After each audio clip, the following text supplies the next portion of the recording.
With the looming threat of U.S. President Donald Trump's tariffs, a Buy Canadian movement has picked up across the country. You may have noticed it when you go into grocery stores or supply shops, a tag that tells you if the product you're about to pick up is made in Canada. As Canadians, I think we all have to support Canada with Team Canada, and right now that means avoiding American-made product. This bullying, we're a tenth of the size of that country, 300 million or 400 million people in the States, and about 40 million in Canada, but we picked no fight. But it just keeps coming to us. Just 6 months ago, the Walmart parking lot in Buffalo was jammed with Ontario plates every weekend. Today, it's mostly empty, like an airport runway after a storm. In just the first 2 months of 2025, more than 35,000 Canadian cars disappeared from New York's border crossings. That's over $5 million in lost sales tax, gone. And that's just the start. It's happening all over. Fewer cross-border grocery runs, fewer hotel bookings, fewer fill-ups at gas stations. What people are now calling a silent boycott is starting to hurt major U.S. chains, from Walmart and Target to McDonald's and even Apple. This isn't just about money, it's about trust. Many Canadians say they didn't ask for this trade fight, but they're getting hit anyway, with new tariffs, tighter border checks, and longer wait times. So instead of arguing, they're just changing habits, staying home, shopping local, supporting Canadian businesses. What started as frustration is now a full economic shift, and one thing's clear.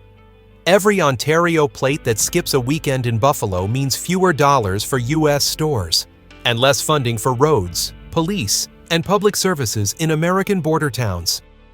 It's already hitting hard. Walmart's store on Walden Avenue in Buffalo now closes 2 hours earlier than it did before the pandemic. Target in Blaine, Washington has cut an entire shift. Why? Because cross-border traffic from Canada has dropped by up to 50%. Even the mayor there admitted their local police budget depends heavily on Canadian shoppers. In just 1 quarter, retail traffic near border towns is down, new projects are on hold, and some shops have gone from fully booked to half empty. This quiet boycott? It's already turning border towns into economic dead zones. The data is alarming. In February and March 2025, the Peace Bridge lost 35,619 Ontario vehicles. Rainbow Bridge lost another 29,537. That's the equivalent of a full convoy that never showed up. Traffic fell 11% year over year, slashing toll revenue to its lowest point in over a decade. But the bigger hit landed on the stores nearby. Buffalo's Walmart is now closing early on weekdays and locking doors even earlier on Saturdays. Gas stations once packed with Canadian drivers are now half empty. These aren't minor cuts. They're big, visible signs of a deeper shift. It's not just Walmart and Target. Smaller businesses are getting crushed. A motel near Peace Bridge told local reporters that bookings are down to 38%, even after slashing room rates by 15%. The Buffalo Wings souvenir stand had to lay off 3 night shift workers. Gas stations, coffee shops, convenience stores, they all relied on weekend Canadian traffic. Every liter of gas not sold, every Tim Hortons coffee that never gets brewed, means less tax revenue for counties like Erie. The 2025 budget there already shows a $22.7 million hole, and it's growing. By mid-February, Erie County had already lost another $4.9 million in tax revenue, a 7% drop in just 6 weeks. If that rate holds for the year, the total loss could hit $41 million. That's more than the entire winter snow road budget. And this isn't just a forecast anymore. It's already affecting public services. Libraries, road maintenance, and even emergency funding are being pushed back. All because thousands of Canadians decided the trip across the border just isn't worth it anymore. This isn't just a boycott, it's a budget crisis. Why are Canadians backing off? The answer's simple. It's no longer worth it. Gas prices in Ontario have gone up, and the exchange rate is painful. $1 now costs $1.36 Canadian, the weakest level since COVID. Filling up before the Peace Bridge costs over 100 Canadian dollars. Then add the $8 toll, double what it was before. And since April, Canada has slapped a 25% surtax on many American goods. That means one $40 U.S. cosmetic product could rack up $10 in surtax, plus 13% HST, exchange fees, and customs inspection. The savings? Gone. In many cases, people end up spending more than if they just shopped at home. Canadian retailers are noticing the shift and doubling down.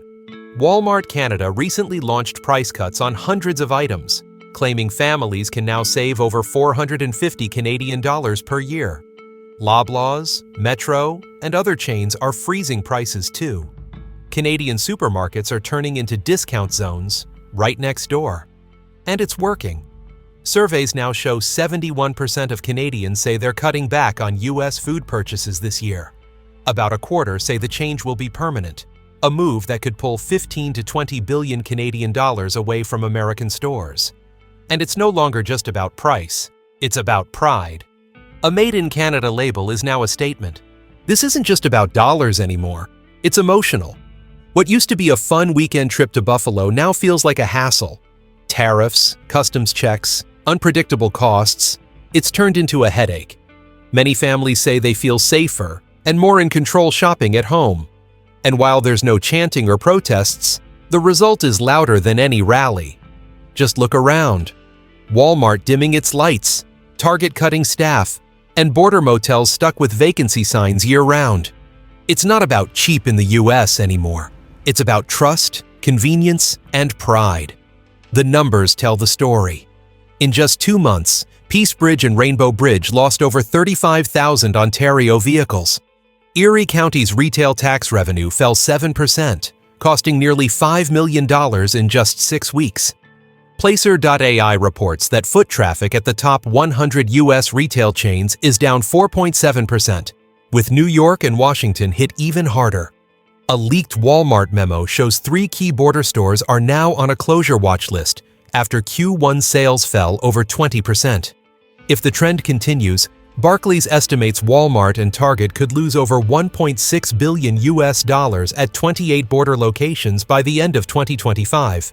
Fast food giants are taking a hit too. McDonald's, Wendy's, and Burger King lost $350 million US in Q1 alone, mostly at locations within 25 kilometers of the border. Meanwhile, Canadians are choosing homegrown options. Chains like Mary Brown's and Freshie are seeing more traffic as people avoid U.S. drive-thrus and possible customs issues. A shopper from Niagara Falls, Ontario, told Business Insider, "I can get the same meal here without the border stress or the extra fees." The message is clear. Even fries and burgers aren't safe from the boycott. Electronics and health products are hurting too. iPhones now come with a 30% markup thanks to new tariffs. Customs checks are stricter. The Apple Store in Walden Galleria saw a 25% drop in check-ins this year. Best Buy in Niagara Falls, New York, shut down its Genius Bar on weekends to save money. At the same time, Canadian alternatives are booming. Amazon.ca says same-day orders along the Ontario-Quebec corridor have doubled. Shoppers Drug Mart now delivers prescriptions in 2 hours in 22 cities. And in fashion, homegrown retailers like Simons and Holt Renfrew are outselling U.S. competitors like Saks and Gucci, with some luxury stores in New York now rotating staff to avoid layoffs. Zoom out, and the damage becomes clear. This isn't just a hit to retail, it's a breakdown of the entire border economy. Gas stations, motels, souvenir shops, and even U.S. mailbox rental businesses are bleeding money. One by one, the links that once held together cross-border commerce are snapping. Officials warn that if this trend lasts the full year, Erie County could lose over $30 million in retail tax revenue. But for Canadian families, the decision is already made. No protests, no slogans, just empty bridges and full carts at home. This silent boycott is hitting harder than anyone expected. In February and March alone, Peace Bridge and Rainbow Bridge lost more than 35,000 Ontario plates compared to the same period last year. Erie County's retail tax revenue evaporated by 7%, roughly $4.9 million US in just the first 6 weeks of 2025. With Canadian traffic gone, U.S. border businesses like the Buffalo Walmart Supercenter and Target in Blaine echo with silence. Part-time jobs are being cut. Reduced hours signs flap in the wind. And the real blow isn't just a few lost weekends. It's a full-blown collapse of a cross-border economy that once relied on steady traffic from the north. It's not just shopping carts. The boycott is hitting everything from burgers to tech. Meanwhile, Costco and Sam's Club are quietly feeling the squeeze.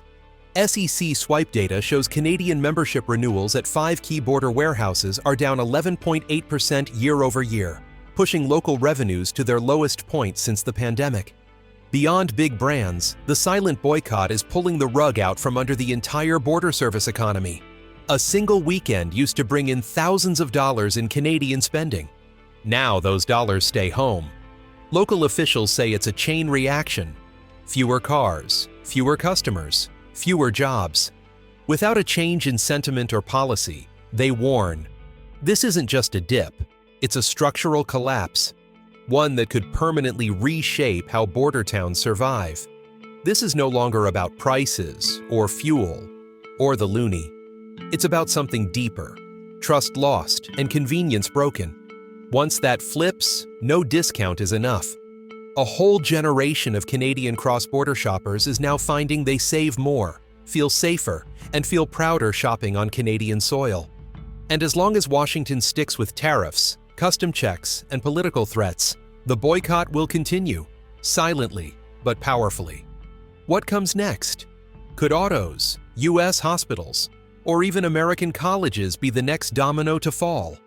Like, share, and subscribe, so we can track this quiet economic shift together before the next wave of red numbers hits.